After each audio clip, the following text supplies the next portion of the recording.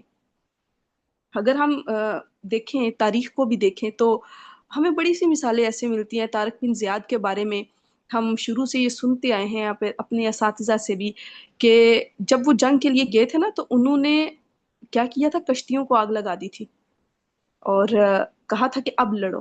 تو اب انہیں پتا تھا کہ آگے بھی موت ہے اور پیچھے بھی موت ہے، تو بس لڑنا ہی لڑنا ہے. تو جب ہم دین کی راہ میں اس نیت سے نکلتے ہیں کہ بس اب ہم نے پیچھے جو ہو چکا راستہ نہیں بدلنا، پھر کامیابیاں ملتی ہیں الحمدللہ.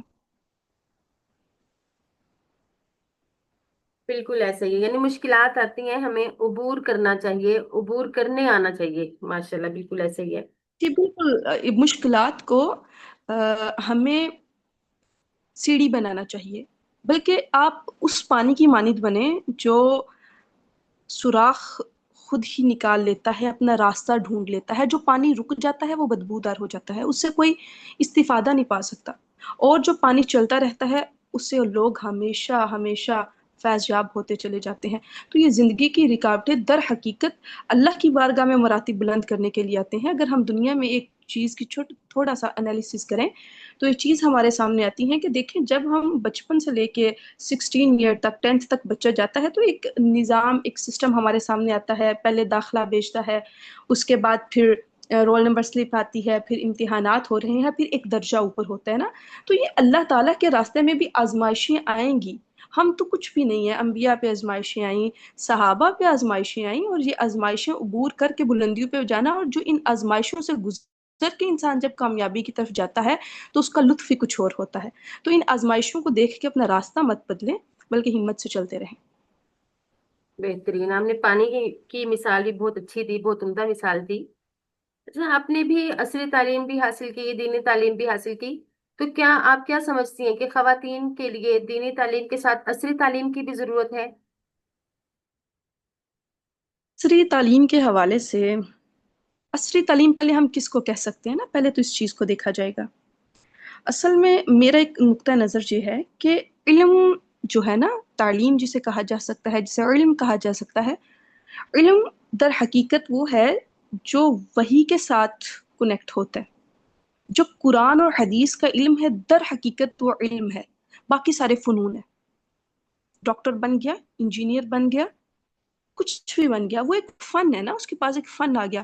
بیسک نالج کیا ہے؟ آپ یہ دیکھیں کہ ایک بندی بہت پڑھی لکھی ہے یا کوئی بھی انسان ہے، ڈاکٹر ہے، آپ اس کو کہہ سکتے ہیں یہ پڑھا لکھا ہے، عالم ہے. جس بندے کی اپنی عبادات درست نہیں، یا اللہ کے ساتھ رابطہ نہیں، تو اس کے بارے میں ہم کیا کہہ سکتے ہیں؟ ہاں، میں یہ ضرور کہوں گی کہ اب عصری تعلیم کہاں سے حاصل کی جائے پہلے یہ دیکھا جائے گا۔ پہلے تک میری بھی یہی سوچ تھی کہ عصری تعلیم بھی ہونی چاہیے اور دنیاوی، دینی اور دنیاوی دونوں تعلیموں کو جو ہے ان کا امتزاج ہونا چاہیے۔ میرے سامنے سے نا ایک اسٹیٹمنٹ گزری ابھی، چونکہ میں سیکنڈ سیمسٹر میں میرا ایک سبجیکٹ چل رہا ہے اورینٹیلزم، مستشرقین کے حوالے سے۔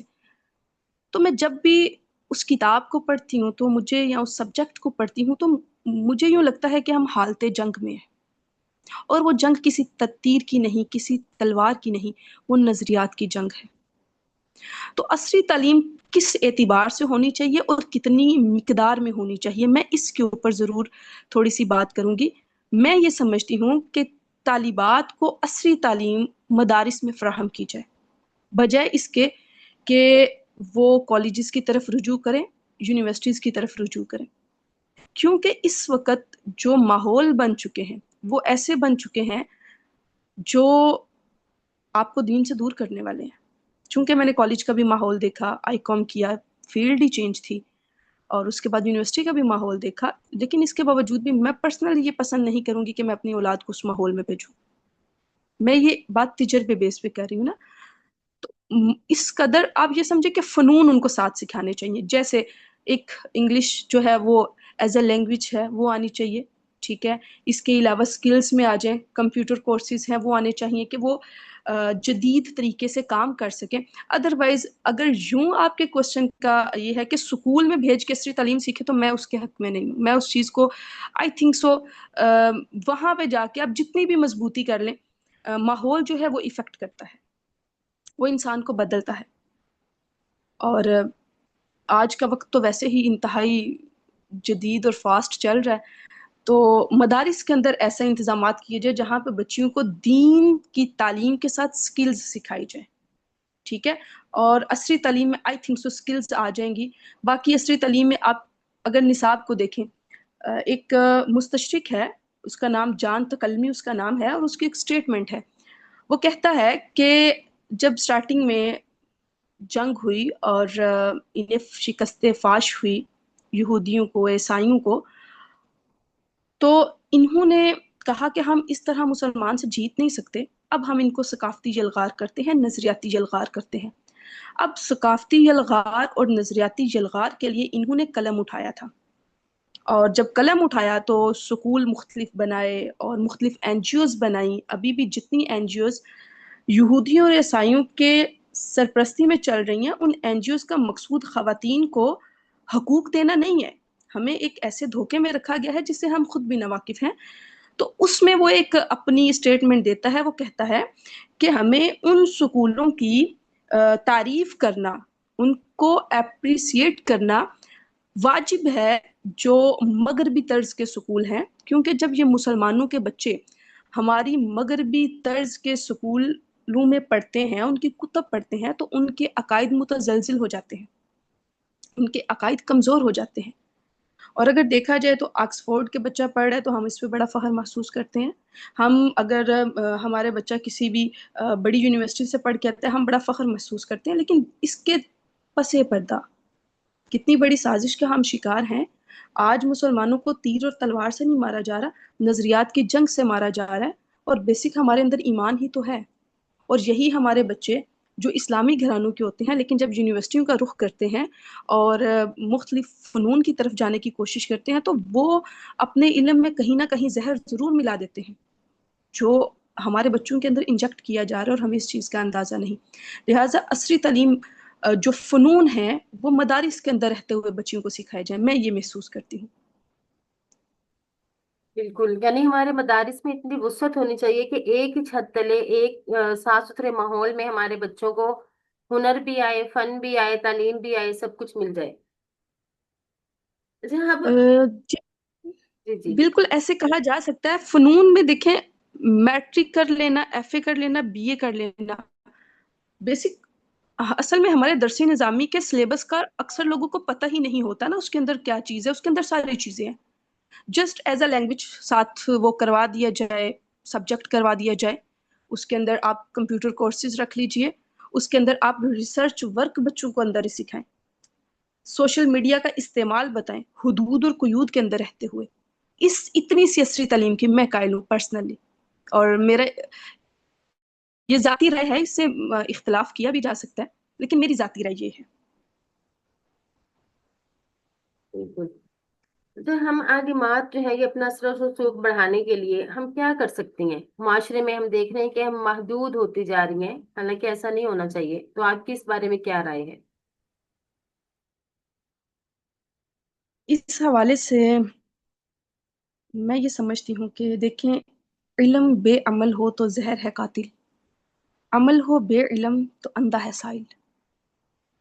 سب سے پہلی چیز انسان کا اپنا کردار ہے. ایک مدرسہ سے پڑھی ہوئی عالمات کا چونکہ آپ نے ذکر کیا، اس میں معلمات بھی آتی ہیں، طالبات بھی آتی ہیں. اس کے اندر اوورال ساری وہ اسٹوڈینٹس جو مدارس میں پڑھتے ہیں وہ شامل ہو جاتے ہیں. تو ایک طالبہ یا ایک معلمہ جسٹ معلمہ نہیں، وہ ایک چلتا پھرتا ادارہ ہے، وہ ایک چلتی پھرتی کتاب ہے. اور جب تک وہ اپنے آپ کو ایسا نہیں بنا لیتے، جیسا کہ حضور علیہ صلاۃ والسلام نے ایک کرائٹیریا دیا نا، ایک معیار دیا، آپ کی سیرت کو پڑھیں، ہمارے لیے آپ کی ذات اقدس جو ہے وہ رول ماڈل ہے. تو اپنے کردار سے ہمیں لوگوں کو متاثر کرنا ہے، اور جب ہمارا کردار اچھا ہوگا تو لوگ اس طرف آئیں گے، اور جب ہمارا کردار ٹھیک نہیں ہوگا تو لوگ اس طرف نہیں آئیں گے. کوئی بھی ہماری ڈگری کو نہیں دیکھتا کہ آپ کی ڈگری کیا ہے، اور آپ کا اپنی شخصیت ہی ہوتی ہے جو کسی کو بدلنے کا سب سے اچھا ذریعہ ہوتی ہے. اور اس کے لیے میں یہی سمجھتی ہوں کہ عمل کے اوپر توجہ دیں. جتنی عمل پہ توجہ دے سکتے ہیں وہی آپ کے لیے بہتر ہے، اور اسی سے آپ کسی کو قائل بھی کر سکتے ہیں اور مائل بھی کر سکتے ہیں. آپ کی فرسٹ جو انٹروڈکشن ہوتا ہے نا، وہ آپ کی پرسنالٹی ہوتی ہے. اور حضور کی سنتوں کو اتنا خوبصورت کر کے پیش کریں کہ لوگوں کو دین سے محبت ہو جائے. ہم بیسک بہت سے ایسی چیزیں ہوتی ہیں کہ عام سنت کے مطابق چل رہا ہوتا ہے، لیکن اس کے اندر حسن نظر نہیں آتا. تو وہ پرسنلی سنت کے اندر عیب نہیں ہوتا، وہ ہمارے اپنے کردار کے اندر کہیں نہ کہیں کمی ہوتی ہے. تو آئی تھنک سو کہ عمل، اخلاق، یہ ساری وہ چیزیں ہیں اگر عالمات کے اندر آ جاتی ہیں تو ہم لوگوں کو قائل کر سکتے ہیں. اس میں سچائی بھی آ جاتی ہے، چونکہ اخلاقیات ایک بہت وسعت والا جو ہے یہ ٹرم ہے، اور اس کے اندر وہ ساری چیزیں آ جاتی ہیں. مطلب ہمیں اپنا اثر و رسوخ بڑھانے کے لیے نا خود اپنے اوپر محنت کرنا ہوگی. بالکل ایسے ہی ہے. جی بالکل، اپنے کردار کو پیش کرنا ہوگا. جی. دیکھیں حضور علیہ الصلوۃ والسلام نے جب سب سے پہلی دعوت دی تھی نا، آپ نے ڈائریکٹ سیدھی جا کے دعوت نہیں دی تھی، آپ نے ایک عرصہ اپنا کردار پیش کیا. 40 سال تک آپ صلی اللہ علیہ وآلہ وسلم نے اپنا کردار دکھایا ہے. یہاں تک کہ جب پوچھا گیا نا تو آپ سے اختلاف رکھنے والے اختلاف رکھتے تھے، لیکن آپ کو صادق اور امین کہتے تھے. وہ ایک حدیث مبارکہ جس میں ابو سفیان رضی اللہ تعالی عنہ نجاشی کے اس میں جاتے ہیں، وہاں پہ ایک مکالمہ ہوتا ہے، غالباً نجاشی یا ہرقل بادشاہ کے دربار میں جب جاتے ہیں تو وہاں پہ ایک مکالمہ ہوتا ہے. تو اس میں جتنے کوشچن کیے جاتے ہیں وہ سارے کوشچن جو ہوتے ہیں وہ حضور علیہ الصلوۃ والسلام کی سیرت کے ریلیٹڈ ہوتے ہیں، اور وہ چیزیں آپ میں موجود بھی ہوتی ہیں. وہ جھوٹ نہیں بول پاتے. وہ لوگ آپ کو صادق اور امین کہا کرتے تھے، ہزاروں اختلافات ہونے کے باوجود ایمانت بھی آپ کے پاس رکھوایا کرتے تھے. تو آپ نے ہمیں یہ سبق دیا کہ سب سے پہلے اپنا کردار پیش کرو، پھر جا کے آپ دین کی تبلیغ کرو. کبھی کبھی خاموشی سے بھی تبلیغ کی جا سکتی ہے، اور وہ خاموش زبان عمل کی زبان ہوتی ہے. محبت سے تبلیغ کریں، چونکہ ہم یہ سمجھتے ہیں کہ اس وقت ہمارے معاشرے میں اخلاقی برائیاں اور اخلاقی بیماریاں بہت جو ہیں وہ زور پکڑتی جا رہی ہیں، اور ان کو ہم نے اپنے کردار سے ہی بہتر کرنا ہے، اور اسی چیز سے لوگوں کو اس طرف قائل کرنا ہے. بالکل. اچھا، آپ نے اوپر یہ فرمایا تھا کہ اکثر لوگ تو ہمارے مدارس کے نصاب سے بھی واقف نہیں ہیں کہ کیا پڑھایا جا رہا ہے کیا نہیں. تو واقعی ایسا بھی ہے، یعنی جو جن کا تعلق مدارس سے نہیں ہے ان کو نہیں پتا ہمارے مدارس کا نصاب کیا ہے.